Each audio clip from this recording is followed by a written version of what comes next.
Nous rendons gloire à Dieu. Nous bénissons l'Éternel encore pour ce jour qu'il nous accorde. Que la grâce et la paix soient multipliées à tout un chacun dans le nom de Jésus-Christ. Et nous disons à tous les saints, Shalom. Nous disons à tous ceux aussi qui prendront la part ou la peine d'écouter cet audio, que l'Éternel, notre Dieu, vous guide, vous conduise encore. Donc nous sommes toujours sur notre enseignement que nous avions intitulé « Je ne céderai pas l'héritage de mes pères ». Nous avions pris cette écriture, tiré cette écriture dans le livre de 1 Roi, chapitre 21. Prenons nos Bibles et on va commencer. 1 Roi, chapitre 21. Le verset 1, l'écriture dit « Après ces événements, voici ce qui arriva. Naboth de Jizréel avait une vigne à Jizréel à côté du palais d'Akab, roi de Samarie. Akab parla ainsi à Naboth. « Donne-moi ta vigne pour que j'en fasse un jardin potager, car elle est tout près de ma maison. Elle est tout près de ma maison. Je te donnerai à la place une vigne meilleure, ou si cela te convient, je te payerai la valeur en argent. » Mais Naboth répondit à Akab, « Que l'Éternel me garde de te donner l'héritage de mes pères. » Donc ici, Naboth refuse catégoriquement de pouvoir donner l'héritage de ses pères. Okay? Nous allons prendre encore une autre écriture qui va nous aider parce que nous avions vu la vigne comme étant aussi, nous avons typifié la vigne aussi comme étant la maison d'Israël, la maison de Juda. Vous voyez, c'est la vigne auquel Dieu s'est attaché, c'est la vigne que Dieu a choisie. Ok? Nous pouvons prendre encore l'héritage des pères dans le livre de Proverbes chapitre 22, verset 28. Proverbe 22, verset 28. L'Écriture nous dit « Ne déplace pas la borne ancienne que tes pères ont posée. Okay? Ne déplace pas la borne ancienne que tes pères ont posée. » Ouais, donc, on comprend qu'il y a des bornes qui ont été posées par les pères.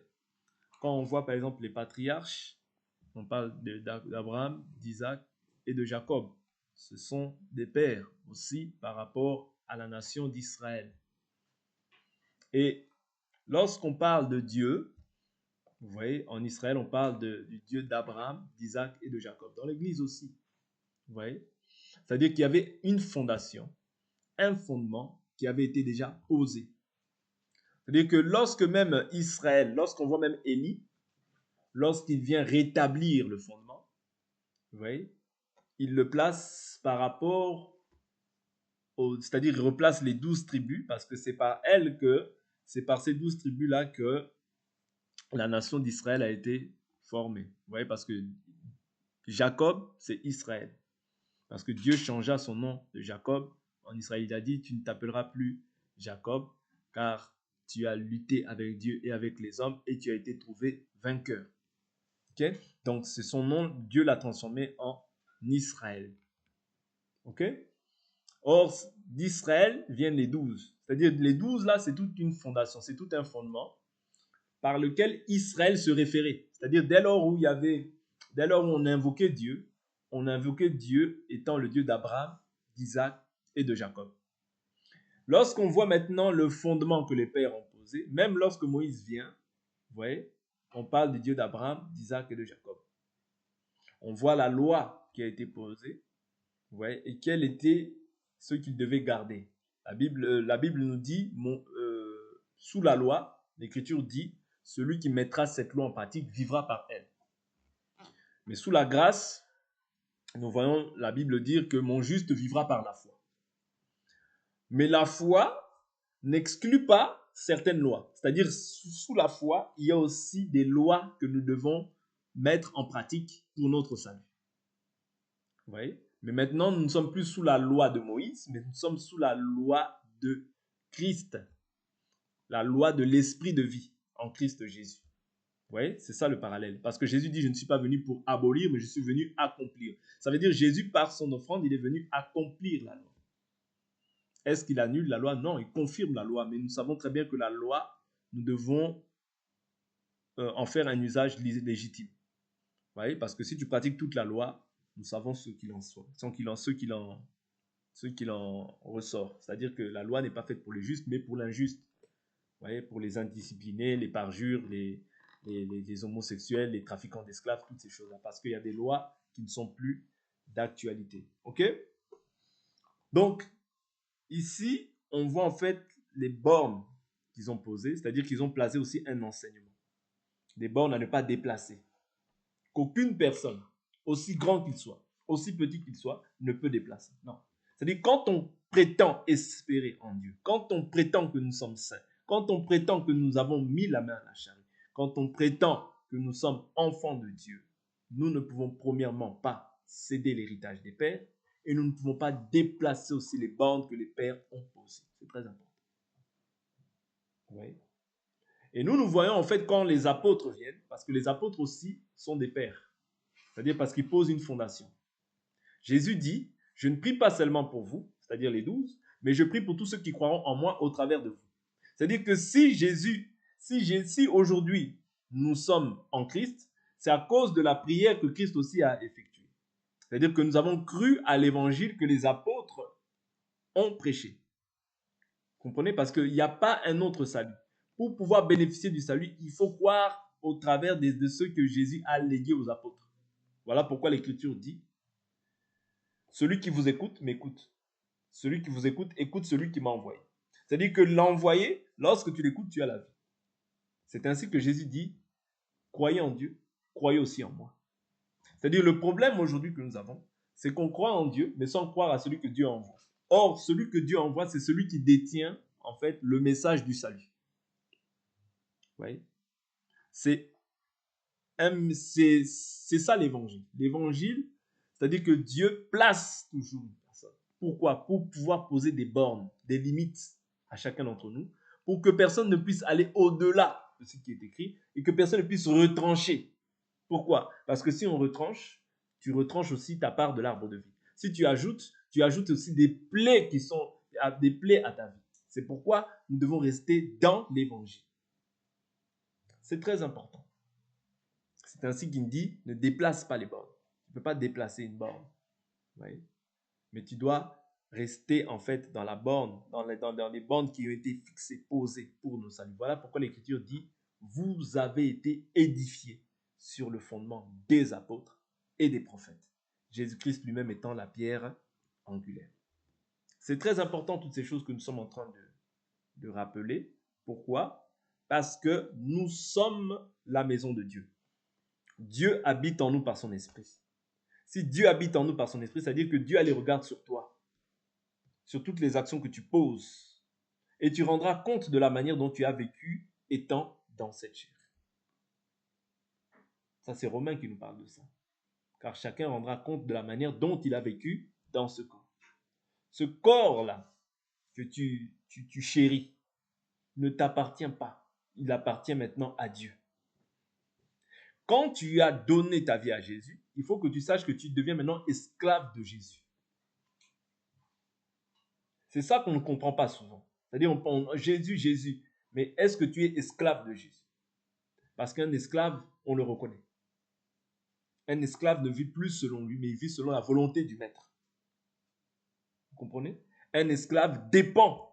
C'est-à-dire que, c'est ça que la Bible nous dit, il n'appartient pas au Fils de l'homme de diriger ses pas sur cette terre. C'est-à-dire que quand tu diriges tes pas, c'est plus toi qui les diriges, mais c'est un autre qui te dirige. C'est ça l'esclave. C'est-à-dire l'esclave, nous tous, autant que nous sommes des esclaves de Christ. Quand tu as cru, tu deviens automatiquement esclave de Christ. Dieu te scelle de son esprit pour que non seulement que tu lui appartiennes, ouais, mais qu'au travers de toi aussi, que la lumière de Dieu soit manifeste au travers de toi. C'est-à-dire nous sommes des instruments de choix, okay, que Dieu a pris sur cette terre pour pouvoir manifester sa gloire à la face du monde. Tu n'es pas n'importe qui. Voilà pourquoi tu ne peux pas te comporter aussi n'importe comment. Tu ne peux pas agir n'importe comment. T'habiller n'importe comment. Faire ce que tu veux de ta vie. Oh, c'est ma vie, c'est mon corps. Non. Oui. Tu ne peux pas. Paul dit, je suis crucifié avec le Christ. Ce n'est plus moi qui vis, c'est Christ qui vit en moi. Tu ne peux pas. Tu ne peux pas parce que tu ne t'appartiens plus à toi-même. Tu appartiens à un autre. Tout ce que tu fais dans la vie, tu dois d'abord, au préalable, regarder l'enseignement. Est-ce que l'enseignement me permet? Je fais ce pas-là. Est-ce que l'enseignement me permet de faire ça? Je pose telle action. Est-ce que l'enseignement s'accorde avec ce que je fais? Si l'enseignement ne s'accorde pas, tu dois laisser. Si l'enseignement n'appuie pas l'action que tu fais, tu dois déposer ton action. C'est-à-dire que cette action-là vient du diable. Si tu ne fais pas cela, cela voudrait dire que tu as cédé déjà l'héritage. Est-ce que vous comprenez un peu? Qu'est-ce que c'est que je ne céderai pas l'héritage de mes pères? C'est-à-dire que tu ne peux pas déplacer la borne. Tu ne peux pas agir comme tu veux. Tu ne peux pas faire ce que tu veux. Non. Autrement dit, tu n'appartiens pas à un autre si tu agis ainsi. Mais si tu appartiens à un autre, tu dois t'abstenir de toutes sortes de mal. Tu dois t'abstenir de faire ta volonté. Tu dois t'abstenir de faire ce qui te plaît. Parce que tu dois plaire à celui qui t'a enrôlé. Or, le Seigneur ne nous a pas enrôlés en vain. Je vous ai toujours dit que le fait que nous soyons la vigne de Dieu, Dieu a semé en toi son esprit. La chose qu'il doit venir récolter, c'est quoi? Parce que Dieu, là où il sème, il doit toujours chercher à venir récolter. Est-ce que vous comprenez? Dieu ne sème pas en vain son esprit. Du fait que Dieu a semé en toi son esprit, tu auras des comptes à rendre. Parce qu'il a semé quelque chose, il doit récolter. C'est ce que nous avions vu aussi dans Ésaïe 5. Oui? Au temps où il voulait venir récolter du fruit, il n'a pas trouvé des raisins, mais il a trouvé des fruits infects. C'est-à-dire que Dieu, quand il sème, quand il lui appartient, il doit venir maintenant récolter du fruit. Voilà, c'est ainsi que la Bible nous dit, produisez donc du fruit digne de la repentance. Et vous ne vous dites pas en nous-mêmes, ici c'est pour les Juifs, selon la chair, qui disait, ici c'est pour les Juifs, où il dit, produisez donc du fruit digne de la repentance, et ne dites pas que nous avons Abraham pour père, car de ces pierres-ci, Dieu peut susciter des pierres à Abraham. Tu es cette pierre-là que Dieu a choisie, cette pierre vivante que Dieu a choisie. C'est ainsi que Pierre nous dit, et vous, pierres vivantes, et vous comme des pierres vivantes, édifiez-vous. Pourquoi? Pour former une maison spirituelle en vue d'offrir. C'est toujours l'offrande. Quand tu as accepté Dieu, tu dois t'offrir. Et qu'est-ce que nous offrons? Des victimes spirituelles agréables à Dieu par Jésus-Christ. C'est-à-dire, nous aujourd'hui, nous offrons. Ta vie, c'est l'offrande. Ta vie, c'est l'offrande. Ton corps est une offrande. Tout ton être doit être une offrande à Dieu. Ce n'est qu'en offrant que tu pourras vivre une vie de sanctification pleine et parfaite. Mais tant que tu ne t'offres pas, crois-moi, tu ne peux pas jamais être agréable à Dieu. Je vous ai dit toujours, sous la loi, lorsque Dieu recevait les holocaustes et les sacrifices, quand cette odeur montait, vous voyez, l'odeur de la cendre qui passait, c'était d'une odeur comment? Agréable au Seigneur. Et je vous ai dit que cet animal aussi typifie aussi ce que nous sommes. C'est-à-dire que la Bible nous dit, offrez-vous comme un sacrifice vivant, saint. C'est-à-dire que quand le sacrifice est vivant, il est saint. Il est agréable au Seigneur. C'est ainsi que quand les animaux aussi passaient par le feu, c'était d'une odeur agréable au Seigneur. Parce que nous devons passer par le feu qui est lié aux épreuves, aux tribulations, aux difficultés. C'est pourquoi chacun d'entre nous, nous devons passer par le baptême de feu. Mais toutes ces choses-là aussi sont faites pour quoi? Pour éprouver ta foi, pour voir de quelle nature est ta foi, et pour voir si par l'épreuve tu céderas l'héritage ou pas. L'épreuve est permise par Dieu afin de voir sur quel fondement tu es posé. Est-ce que tu es réellement fondé sur Christ ou tu es fondé sur des raisonnements humains?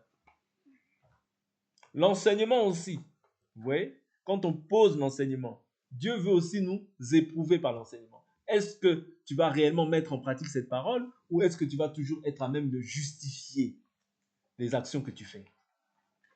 C'est un test. Dieu nous éprouve aussi par l'enseignement. Voir si tu l'aimes de tout ton cœur, de toute ton âme, de toute ta pensée et de toute ta force. Tu peux aimer Dieu des lèvres. C'est ce que Jésus disait. Ce peuple m'honore des lèvres, mais son cœur est éloigné de moi. Quand ton cœur est éloigné du Seigneur, tu l'honores seulement des lèvres, mais en réalité, tu honores avec des lèvres impures. Quand aussi tu vas élever les mains, tu vas élever aussi des mains impures. Pourquoi? Parce que ton cœur n'est pas entier pour Dieu. Quand tu vis autrement que ce que Dieu attend de toi, cela prouve à suffisance que tu n'es pas entier pour le Seigneur.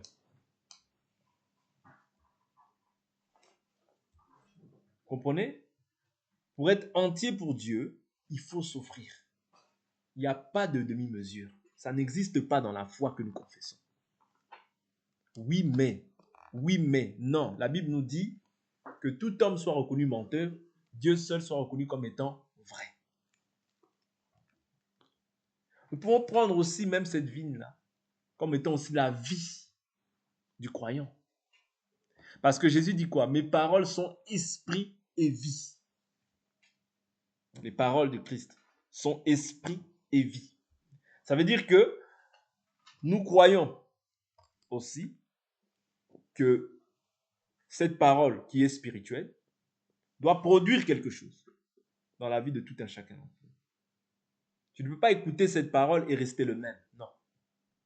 Si tu restes le même, il n'y a qu'une personne qui reste le même hier, aujourd'hui, éternellement. C'est Dieu, parce que Dieu est parfait et il reste parfait. Mais toi, tu es imparfait et Dieu veut te donner une forme dans le temps. Oui. Parce que toi, tu es l'argile entre les mains du potier. C'est le potier maintenant qui doit te façonner pour te donner la forme qui lui plaît, pas qui te plaît. Pas la forme qui plaît au monde. Parce que la Bible nous dit, n'aimez pas le monde, ni les choses qui sont dans le monde. Si quelqu'un aime le monde, l'amour du Père n'est pas en lui. C'est-à-dire que quand tu aimes le monde, Dieu n'est pas en toi. Même si tu dis Dieu des lèvres, mais Dieu n'est pas en toi. Ou tu n'aimes pas Dieu de tout ton cœur. Ou tu es encore charnel, ou tu es encore enfant. Et les enfants n'hériteront pas le royaume. C'est le Fils qui hérite, parce que le Fils, c'est lui qui sait s'offrir. Jésus enfant ne s'offre pas. C'est Jésus fils qui s'offre.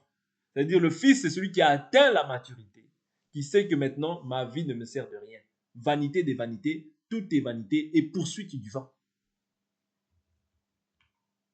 Mais quand on considère encore les choses du monde comme étant un gain, la gloire des hommes comme étant un gain, ce que les hommes pensent de nous comme étant un gain, c'est très difficile parce que c'est ça qu'Israël faisait à un moment où ils étaient là à clocher des deux côtés. C'est-à-dire, un coup, ils étaient avec Baal, un coup, ils étaient avec l'Éternel. Un coup, ils étaient avec Baal, un coup, ils étaient avec l'Éternel. Tu ne peux pas servir Dieu de cette manière. Détrompe-toi. En servant Dieu de cette manière-là, tu te moques de Dieu.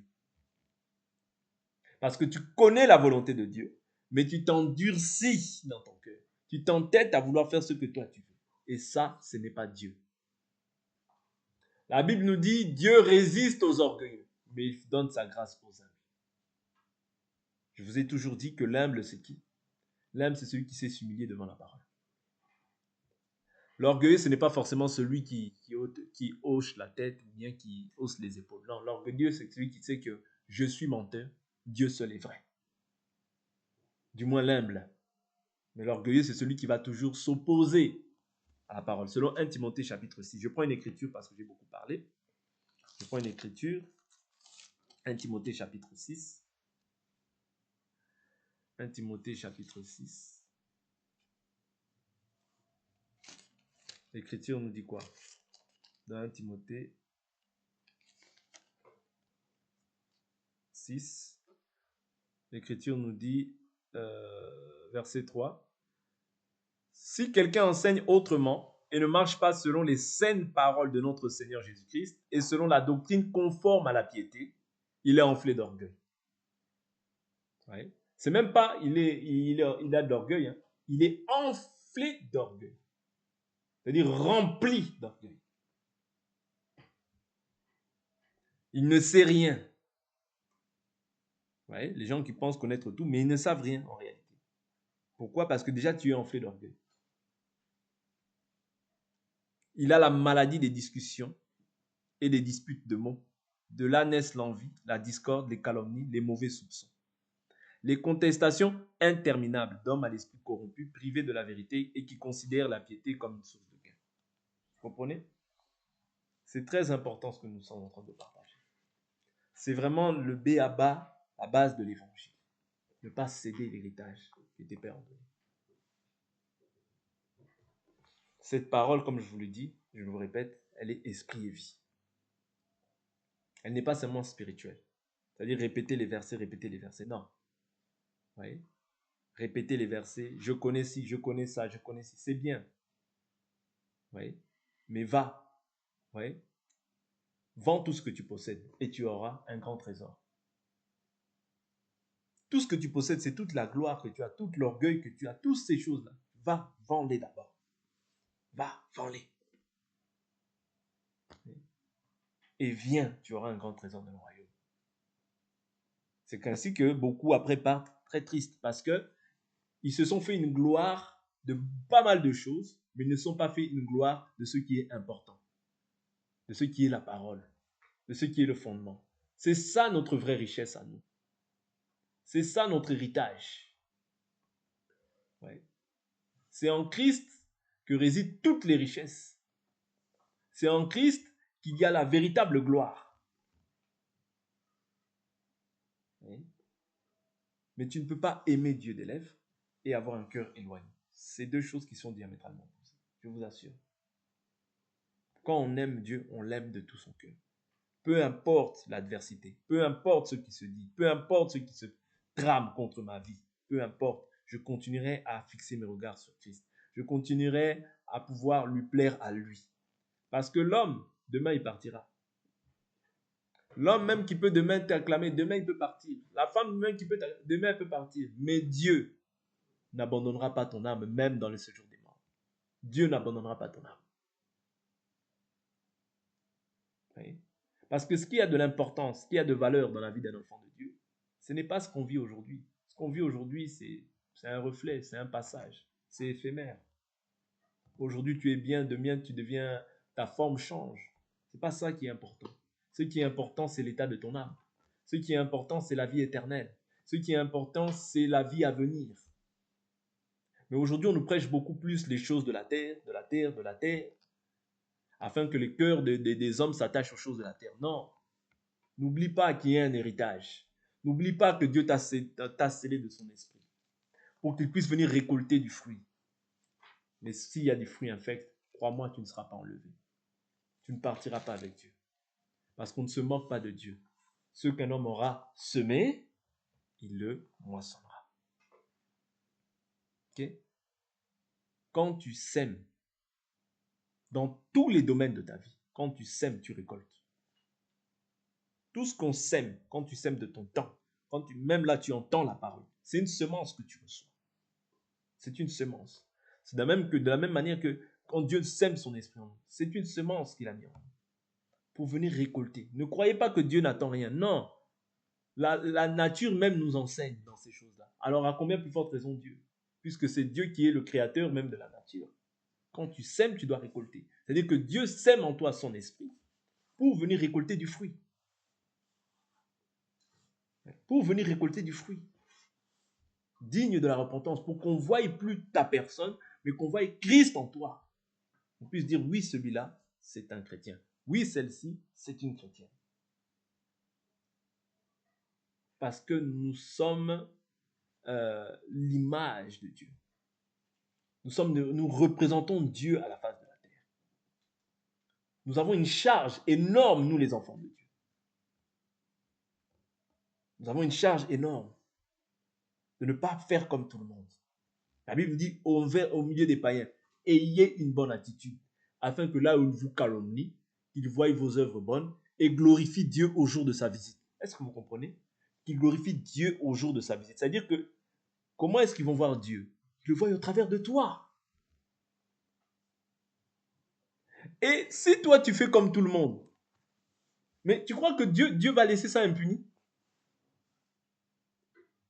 Est-ce que nous croyons réellement que Dieu va laisser ces choses-là impunies? Parce que toi, tu te dis, oh non, c'est bon, c'est le temps de la grâce. Le temps de la grâce. La grâce est trompeuse. La femme qui craint Dieu, c'est celle qui sera louée. La femme aussi, c'est l'Église. La femme aussi, c'est la femme physique. Oui. La femme qui craint Dieu, c'est celle qui sera louée.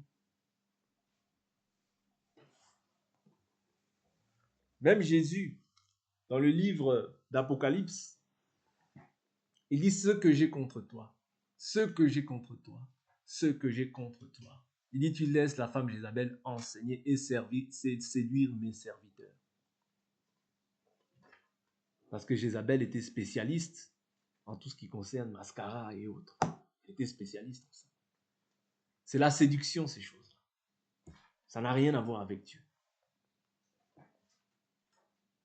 C'est la séduction. Et nous, un enfant de Dieu ne doit pas chercher à séduire qui que ce soit. Il doit chercher à plaire à Dieu. Tu as laissé la femme Jézabel enseigner. Ce que j'ai contre toi, ce que j'ai contre toi. Repens-toi, pratique tes premières œuvres, ou je reviendrai auprès de toi et j'enlèverai le chandelier. Si Dieu se retire de toi, tu as tout perdu. Je vous dis la vérité. Nous avons tout à gagner. Mais tu peux aussi tout perdre.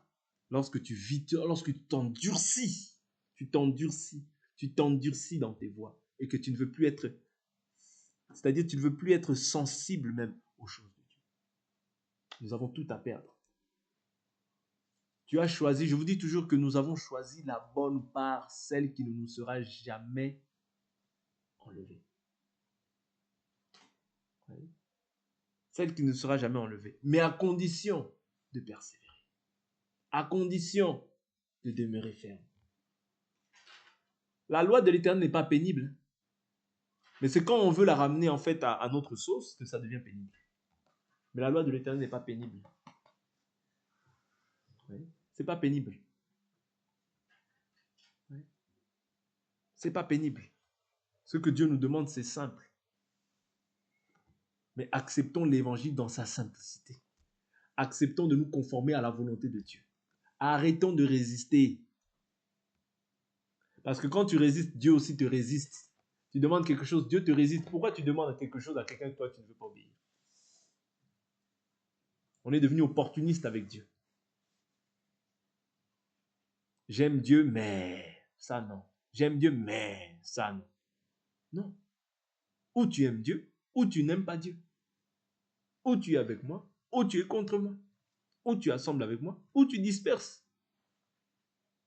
Celui qui n'est pas avec moi est contre moi. Celui qui n'assemble pas disperse. Tu ne peux pas servir deux maîtres à la fois, et ta chair et l'esprit. Non, cette chair a été vendue au péché. D'ailleurs, ce que Dieu veut détruire en toi, c'est les œuvres du diable.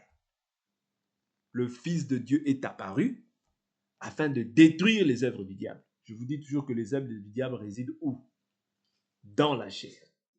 Voilà pourquoi quand tu t'affectionnes aux choses de la chair, tu cèdes obligatoirement l'héritage. L'héritage des pères, tu vas le bafouer. Et quand tu bafoues l'héritage des pères, tu foules au pied le Fils de Dieu, tu outrages l'esprit de la grâce.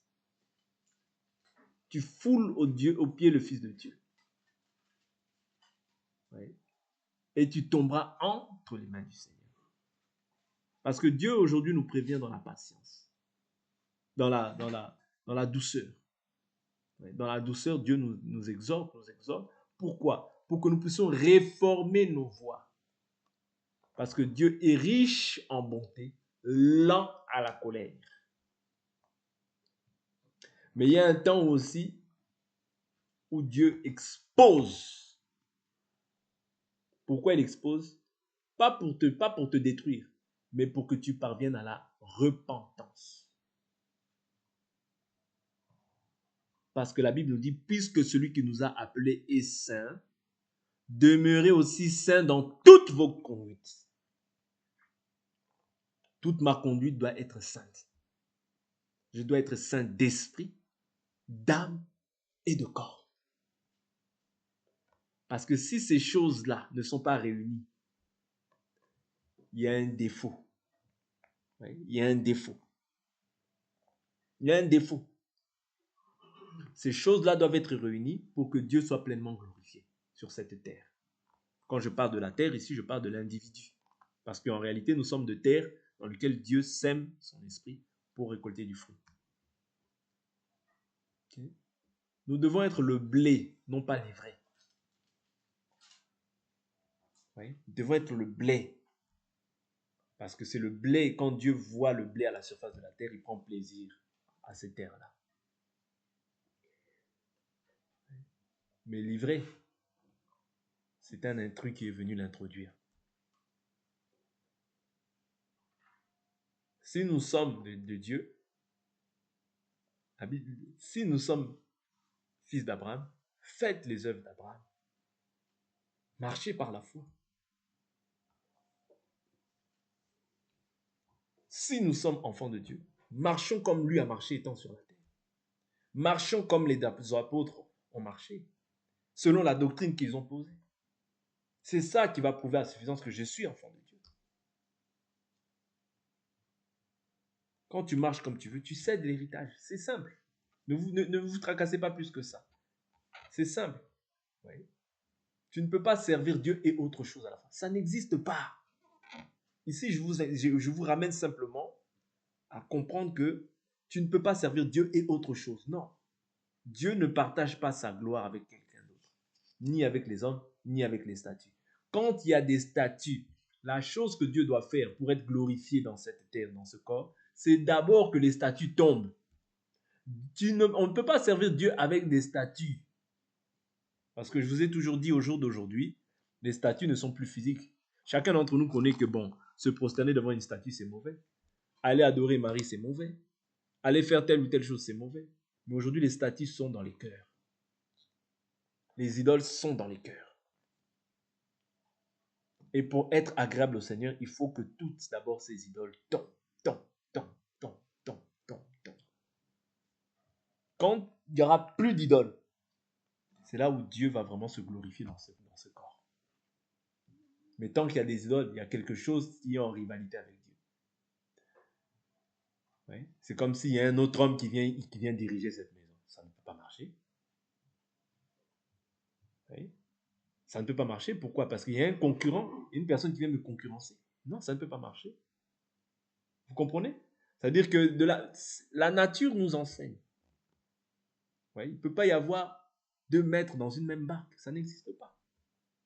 Ça n'existe pas. Oui. C'est contre nature. C'est contre nature. Oui. C'est contre nature, je vous dis la vérité. Dieu ne peut pas prendre la seconde place. En toute chose, il est alpha, il est oméga. Premier, dernier. Commencement et la fin. Il est le premier en tout, en tout, en tout, en tout, en tout. Vous comprenez? C'est pourquoi il est important pour nous qui confessons Christ de pouvoir nous soumettre pleinement à sa volonté. Je prends une écriture. Je prends une écriture. Je prends une écriture qui va nous aider. Je prends Galates. Galates, j'ai beaucoup parlé. On va prendre les écritures. Que la gloire soit rendue à Dieu qui a permis que... Galates chapitre 4, verset...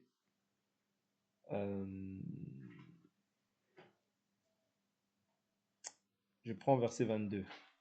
Car il est écrit qu'Abraham eut deux fils, un de la femme esclave et un de la femme libre. Mais celui de l'esclave fut engendré selon la chair, et celui de la femme libre en vertu de la promesse. Il y a là une allégorie, car ces femmes sont les deux alliances. L'une, celle du mont Sinaï, enfante pour l'esclavage, c'est Agar. Agar, c'est le mont Sinaï en Arabie.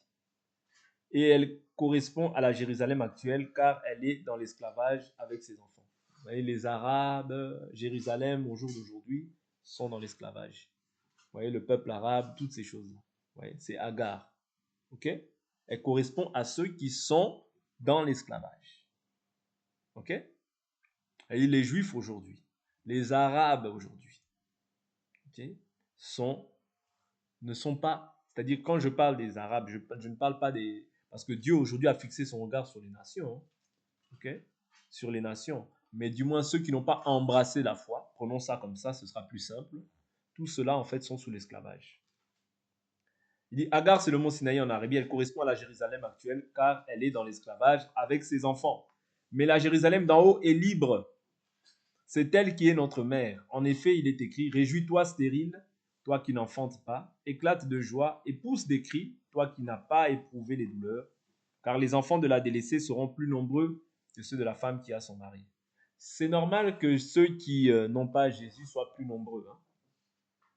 Je prends par exemple l'exemple des musulmans. Ils seront nombreux, ils seront davantage nombreux. Ouais. Pourquoi? Parce que c'est une prophétie. Ces choses-là sont prophétiques. C'est-à-dire que ces choses-là doivent aussi s'accomplir. Ils seront toujours plus nombreux. Mais nous ne cherchons pas le nombre. Nous cherchons la qualité des disciples. Ce que Dieu va ajouter à l'Église par le Saint-Esprit. Pour vous, frères, verset 28, comme Isaac, vous êtes enfants de la promesse. N'oublie pas que si tu as cru, c'est une promesse. Oui, c'est une promesse que Dieu t'a faite. Et tu ne peux pas fouler cette promesse. Mais comme autrefois, celui qui avait été engendré selon la chair persécutait celui qui l'avait été selon l'esprit. Ainsi en est-il encore maintenant. Or, que dit l'Écriture? Chasse l'esclave et son fils, car le fils de l'esclave n'héritera pas avec le fils de la femme libre. Vous voyez, l'esclave ne peut pas hériter avec le fils de la femme libre. Parce que toi, tu es engendré selon la foi, autrement dit, selon la promesse. Vous pouvez être d'une même famille. L'un a cru, les autres n'ont pas cru. Mais toi, si tu as cru, c'est parce que dans le plan de Dieu, Dieu te connaissait. Tu n'as pas cru par hasard. Non, c'est le plan de Dieu pour toi. Et Dieu réserve des choses merveilleuses pour chacun de ses enfants. N'oublions pas ces choses-là. Dieu a des plans de bonheur et non des plans de malheur. Toi, comme Isaac, tu es fils de la promesse. Et cette promesse-là que tu confesses aujourd'hui, c'est tout un héritage. Ouais, c'est tout un héritage. Parce que du fait que tu as cru, tu as été scellé du Saint-Esprit. Et ça constitue le gage de notre héritage. Vous savez, le Saint-Esprit, ouais, Dieu vient confirmer sur la terre que celui-là, c'est mon enfant. Et qu'il ira avec moi à la vie éternelle. Que tu le veuilles ou non, toi, tu es destiné à la vie. Tu n'es pas destiné à avoir la colère de Dieu. Tu es destiné à la vie éternelle. Comme tu as cru, Dieu a imprimé son cachet sur ta vie. Tu n'es pas n'importe qui. Tu es fils du roi des rois. Ne cède pas l'héritage pour quelques minutes, pour quelques secondes, non, pour quelques heures, non, non. Tu es citoyen du royaume céleste. Tu es enfant de Dieu, c'est ça ta nouvelle identité. Quand Dieu voit que tu cèdes l'héritage pour des petites choses, c'est-à-dire que tu ne te connais pas encore. Tu ne sais pas encore qui réside en toi. Celui qui a créé le ciel et la terre est venu habiter en toi. Et tu es enfant de la promesse. Combien sont ceux qui n'ont pas cru aujourd'hui? Mais toi, Dieu t'a accordé cette grâce de croire. Tu dois le sanctifier. Tu dois le sanctifier. Ce n'est pas une option, c'est une obligation. Tu dois sanctifier Dieu dans son corps qui lui appartient. Ce corps appartient à Dieu. Tu dois le maintenir dans la sainteté. Tu n'es pas n'importe qui. Tu es héritier de Dieu, co-héritier de Christ. Plusieurs à la surface de la terre n'ont pas cru, mais toi tu as cru. C'est une faveur. Tu dois glorifier Dieu pour ça. Ça ne doit pas être un fardeau, non, ça doit être vraiment une joie de ce que tu as cru en Dieu. Aujourd'hui, beaucoup sont dans des dénominations, beaucoup sont dans des traditions, dans des coutumes, mais toi tu as cru au véritable Dieu. Dieu est venu habiter en toi. Waouh! C'est un privilège que Dieu nous accorde. Voilà pourquoi je vais terminer par là. Ne foulons pas cette grâce. Ne foulons pas cette grâce. Je termine le verset. Au verset 31, il dit « Ainsi, frères, nous ne sommes pas enfants de l'esclave, mais de la femme libre. Toi, aujourd'hui, tu es libre. Tu ne peux plus demeurer dans l'esclavagisme, dans les choses des esclaves, dans les choses des gens de ce monde. Non, parce que Dieu t'a libéré par Jésus-Christ de Nazareth. Et il t'a accordé la vie éternelle. La vie éternelle. Il faut que tu aies toujours dans ta pensée la vie éternelle. La vie éternelle. Que tu te couches avec ça, que tu te lèves avec ça. La vie éternelle. C'est une promesse qui est certaine. Et Dieu ne ment pas. Les hommes peuvent mentir, mais Dieu ne ment pas. Que Dieu vous bénisse. Pour aujourd'hui, on s'arrête là. On va prier.